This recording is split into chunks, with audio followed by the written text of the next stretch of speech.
Yo, what's going on, everybody? Today, you're tuning into the N8than Speed Show, and I got a special guest, Mr. Rob Hubbard, a.k.a. Big Rob the Jeweler. Now, you may have seen him with numerous amounts of celebrities, hooking them up with jewelry and promotions, and and heavy in the car scene, in the club scene. So, I'm honored to have him as a good friend of mine. So, which is really cool. We go way back, many years. Like I'm extremely close with him and the family. So I want to bring him to you, but also he's going to bring you into his life a little bit. And I mean, he's a hustler on many levels, and guys should be able to take something away from this, because he's going to just give it to you straight up. But what you're not going to be able to see is that I did him a wood burning, and obviously you're not going to be able to see that on the podcast. But if you go to my YouTube, N8than Speed, you'll be able to see that in the Instagram at I'm_N8than_Speed. All right. So yo, tune in, enjoy. Catch you guys later. Peace. So Rob, you're my boy for many years, right? Yo, all right. This is a love thing. This is big.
Rob right here, the jeweler. Look how fresh he is. All right. Oh, we just out here chilling, man. My mother taught me style. You know what I mean? When you grow up, broke kid in the war zone in Northern Ireland, when she got her first job, she put the money into buying raw materials, making her own outfits, and everybody knows anything about my mom. She's one of the flyest people that have ever done it, and her kids followed suit. That's right. So now, this is for you, because nobody ever gives you anything. All right? Nobody really thinks about you. All right, I think about you. Control, all right, you always have. Remember, I just told you we were just having a half-hour conversation about how I know or am known by beyond tens of thousands, between living in different countries, being on the grind, going to different colleges, doing celebrity parties for Kim Kardashian, LL Cool J, Fat Joe, Vivica Fox, Raekwon, blah blah blah, and literally, just like I told you.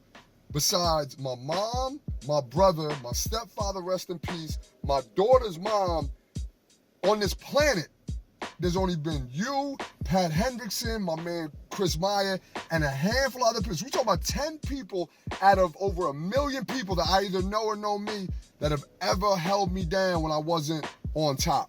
And that's some serious love. That's some real nigga shit. And that's it. That's why the people I really mess with, like, I take care of everybody and blah, blah, blah. But as far as, like, on some real stuff, yo, this many from over 1 million people, one way or the other, that, know me or I know them, and that's some crazy odds. That's some lottery odds. You know what I mean? Real talk. Word up. Well, I want you to open this up. I want you to see. So you're a guy that you really can't, you got everything. And we've been tight for a long time, so. Hey, look, here's the thing, man. Like, I've had all the jewelry, all the cars. My cars have been used by celebrities for different. But look, we all regular people, and I say it all the time. Like, everybody, you or I, or like people know, whether it's like Oprah Winfrey, Puffy, Bon Jovi. There we go. No, there you go. Jay-Z. Almost anybody that you or I, or Bruce Springsteen. Yep. I don't care what your color is. What's his name? Steve Aoki. Mm-hmm. When, his dad, was Benny Hanna, but he was like, you know what, I'm going to do this on my own. There's so many, Mark Cuban, there's so many examples like that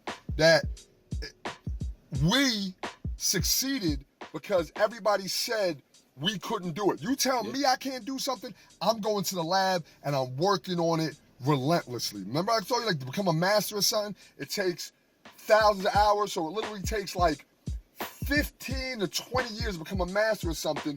So anybody you I know who's a doctor, a lawyer, a construction person, a real estate mogul, that's normally all they do, because that's why they're so phenomenal at it. Me, I'm the master of becoming the plug.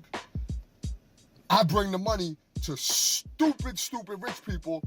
I become their best friends. I don't let my people get taken advantage of, because when I find out the price on something, I let it be known. Just like I said earlier, I'm posting about this jacket, Justin Timberlake suit jacket. I found at a thrift store that was never even worn. I popped the tags in the same place in Red Bank.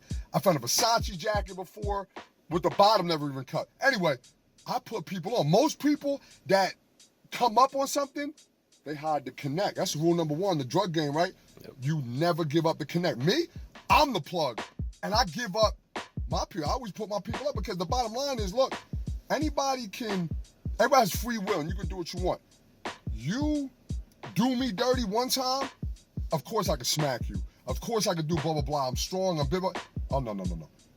I'm shutting you off. I'm blocking you. It's like Sonny in the Bronx Tale, when the dudes would disrespect him in the bar, he was like, now you can't leave. With me, now you're gonna leave and you're not getting back in. That's why I don't have a entertainment Facebook page. I keep it at 5,000. I delete people every day, because it's at max friends for 12 years.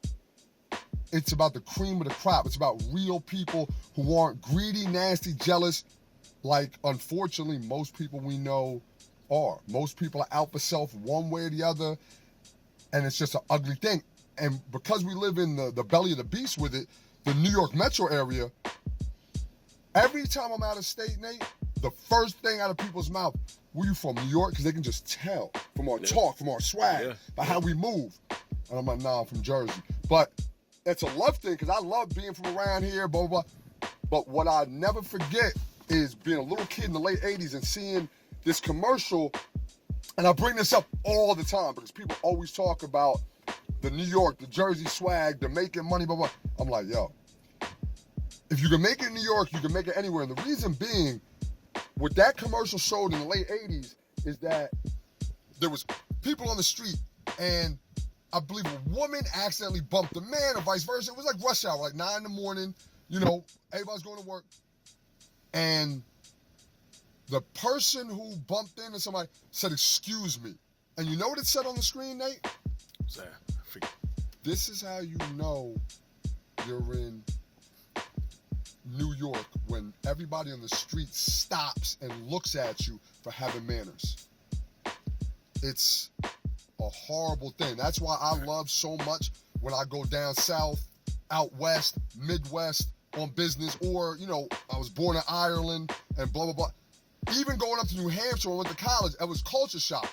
I go up there and it's only 5-hour drive, and I remember walking, minding my own business. I'm in some sort of thought, and the people up there would literally look down to catch your eye just to say hello. Wasn't that nice of them to have some sort of compassion for somebody else besides themselves? And that is why most people are messed up around here. Just like I said before, man, like, out of over 1 million people that I either know, have known, know me, blah, blah, blah, there is a handful and a half that have ever been, like, real ride or die. Right. Whether I was, because most people knew me just like when they were young and, up and coming and came from nothing and blah, blah, blah. And then when I started to blow, whether it was academics, athletics, business, and then it became entertainment, motherfuckers smiled, or they used me for the deals I could get to get into the clubs, to get around the pretty women, or whatever the case was. But then, when I crashed and burned in my early 30s, the amount of people I know felt amazing about that was crazy. So that's why I just, went back to the lab. I'm 4 years now, no liquor, no cigarettes. I work out. I try my best to do more for others than myself. Stay healthy, blah, blah, blah. Because, it's about that karma. Like my brother talks about all the time, man. Like, what happens in the dark comes to the light. Yeah. What happens in the dark within yourself and your own thoughts and stuff like that. Because anytime I've done anybody dirty, in my life, whether it was in a relationship or some personal stuff or some business stuff, I got smacked all over the place eventually. So now I've been at the, the end of the road sweating out some, I sweat out a lot of bad karma and just like making amends and saying AA, and I've apologized sincerely and profusely to a lot of people. And I, of course, still always got work to do, but I got a clean heart, man. I got a clean head, and I get to rest well at night, man. But once again, I definitely appreciate this. Let's see what's going on. Can't really buy you anything, so I made you something. That's sick, my dude. God damn, man, almost made me cry. Damn, Mom, Dukes, and me. Oh man, she's gonna love this more than me, bro. Oh, that's ill. I had something similar to this done by my man who worked at Brinks Home Security. He did my sister and my brothers for my stepfather, and they did me and my brothers for my mom for Christmas back in, I think it was 05 to 6 or 6 to 7. Ron was his name. Okay. Older gentleman, played the trumpet. Okay. Real talented dude.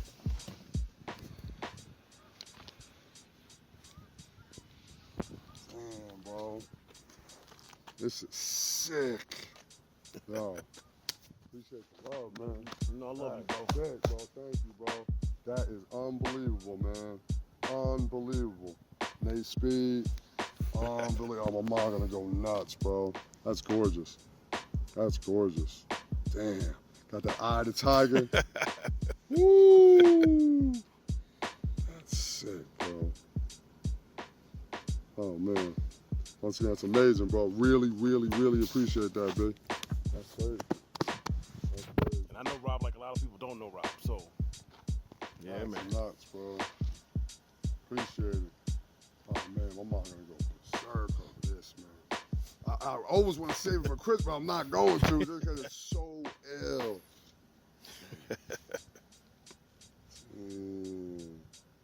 Yo, who did this? I did it. You did it yourself? Yeah, I did it. Yo, I just got goosebumps on my head, man. Damn, I didn't know. I thought you had it made. Nah, I did it. Yo, that is beasting, bro. Damn, you killed that.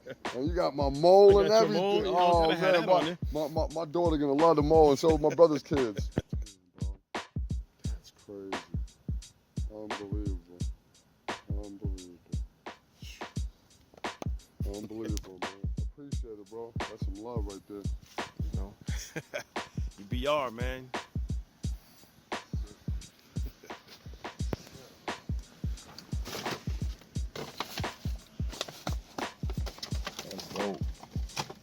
Like I said, you can't buy you nothing. You know what I'm saying? That's sick, bro. That's priceless right there, man. Something that, as you know, a lot of people like I made a lot of money on the books. I made a lot of money off the books. I got fat as hell when I was young because I was so undisciplined and always eating out or ordering in, and my money was no good wherever I went. But I still have real live people that had a lot of love for me, regardless of the waistline or whatever. You know what I mean? But this right here, that's that untouchable. That's that real love. And then what's even crazier is that you made that. I'm really thinking it's my dude. If you Google, Big Rob the Jeweler, first thing you'll see is me bring Kim Kardashian to Atlantic City in 2008. Brokered that deal with my dudes, helped through R3 Ventures. That's Costa, Dimitri, Mark Nitty. That's the team right there, man. That's the owners of Club Abyss, Deco, Lakeside Manor, Mr. East. I was fortunate enough, blessed enough to be put on by them in 2000 when I was about to be a senior in college, because my man Mark Nitty would see me out at Bar A for 2 years, like the summer of 98 when I turned 21, summer 99. He'd be like, yo, big man, I don't know who you are, but you show love. Everybody mess with you. He's like, look, I don't need you to smack people in the clubs. I need you to break stuff up without having to smack people so my money doesn't get messed up. And in 98, I was like, yo, I would love to, but I'm just home from college. My girlfriend's not 21, and she gets a little bit, jealous with people loving me a little bit. So long story short, in 2000, I saw him again. I was like, yo, I can do it now. I'm single. I'm, gonna be, finish my last year of college, my psychology degree at Monmouth. And, my man JJ Buffalo was like, that's my first week of working at at Club Benet, which became Club Chrome in Sayreville. He was like, yo, Big Rob, you know, I know you got, you know, that little party thing going on. You think you have to throw a party or something? And I'm like, absolutely. Because after my first night, the head promoter, Al B, was like, look, security, good job. He was like, promoters, what the fuck do I pay you for? I let you get in free, get 2 free drinks. I pay you $5 for anybody who comes in this place and says your name. I remember. He's like, I pay you $5 for everybody who comes in this place and says your name. And I only charge them $5. He's like, we'll make the money on the liquor and other stuff. So I'm sitting there, tick, tick, tick, tick. I'm like, yo, anybody comes to a club, they get in for $5 and then give it to these clowns and nobody had more than 10 people show up? I was like, okay. Yeah, that's beastin', bro. That's what's up, man. That's beastin'. Man, that's love right there. All right. Well, I'm going to catch y'all later. I'm going to let him do his thing. Peace. You know it's love, bro. Appreciate it, all right. dude. Be safe. Behave yourself. 100%. Well, I'll be, you know, yeah, I'll be good within limits. You know what I mean? I'll make sure to make people smile. There you know go. I mean? So the video will be chopped up soon. You'll see it. Word, I look forward to that, bro. 100%. Absolutely. You might see it tomorrow. It's over this, bro. You know, I love you, man. Always love. Damn, man, that's sick, bro. Bro, get to where you going safe, and you looking good, man. Riding, looking fresh, boy. We out here, man. We out. Oh, you know, let them know what time it is, Yeah, man. how they gonna find you? Rob Hubbard says, I make the net work.